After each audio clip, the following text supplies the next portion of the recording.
नमस्कार साथियों, आप देख रहे हैं रघुवंशी युवा शक्ति संघ का यूट्यूब चैनल, जहां हम रघुकुल की गौरवशाली परंपरा, संस्कृति और भारतीय साहित्य की अद्भुत रचनाओं पर चर्चा करते हैं।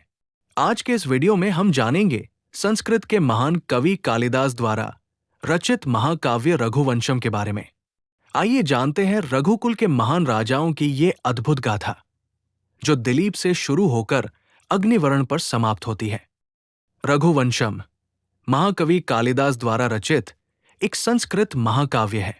इसमें कुल 19 सर्ग, अध्याय हैं, जिनमें रघु के कुल में उत्पन्न 29 राजाओं का वर्णन मिलता है। सबसे खास बात, इसमें 21 अलग अलग छंदों का प्रयोग किया गया है, जिससे इसकी भाषा और भी मधुर और प्रभावशाली बनती है।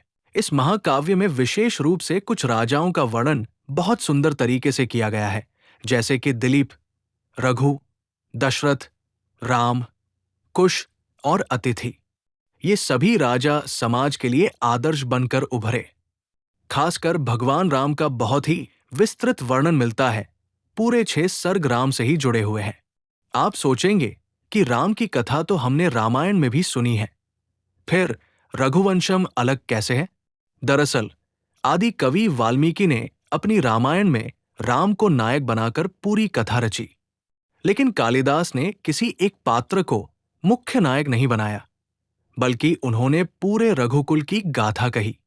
इस कथा की शुरुआत राजा दिलीप से होती है और अंत अग्निवर्ण पर आकर होता है। महाकाव्य का अंत भी बहुत भावुक है। अग्निवर्ण के मरणोपरांत उसकी गर्भवती पत्नी का राज्याभिषेक करवाकर इस कथा की इतिश्री होती है। कालिदास ने यहां नायक के पराक्रम से ज्यादा वंश की परंपरा और उत्तरदायित्व को महत्व दिया है। रघुवंशम पर कई विद्वानों ने टीकाएं लिखी।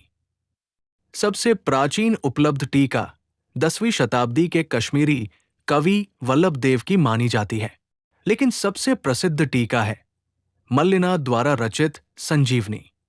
इस टीका ने रघुवंश को समझने में नई पीढ़ियों की बहुत मदद की।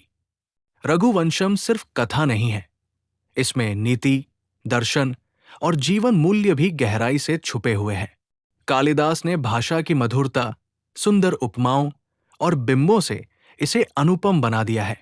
यही वजह है कि आज भी इसे संस्कृत साहित्य के सर्वोच्च ग्रंथों में गिना जाता है।